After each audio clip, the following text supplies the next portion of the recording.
Welcome to Culinary Adventures. Today we're making stuffed pasta shells with a delicious salad filling. Let's dive into this tasty recipe.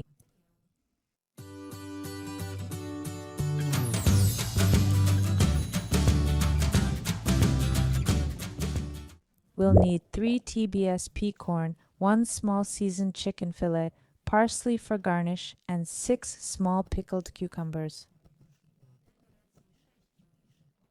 Also, 3 chive stalks, half a red pepper, and 3 centimeters of leek. Everything's finely chopped, as you can see. I salt and knead the leek, then set it aside for 2-3 minutes to soften. If you don't mind the crunch, you can skip this step. It's up to your preference. Now I'm putting everything into a bowl. This filling is enough for about 12-14 pasta shells, depending on how generously you stuff them. If you want to make more, you'll need to double or triple the recipe.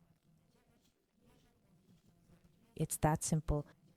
As you can see, I'm adding each ingredient to the bowl one by one. Here we go.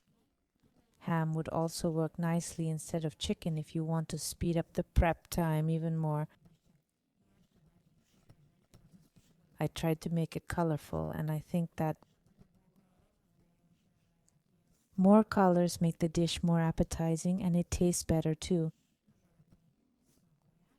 Add a spoon of mayo, a pinch of salt and pepper, then mix it all together. Meanwhile, I'm cooking the pasta shells. I stuff them when cool, about 12-14 pieces per serving.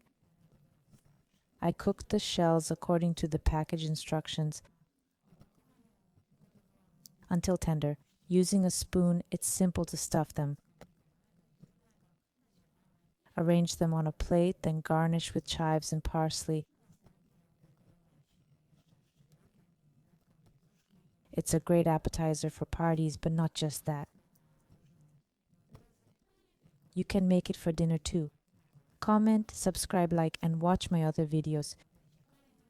You can find this and other recipes on my blog. Links always below the video. Thanks and take care.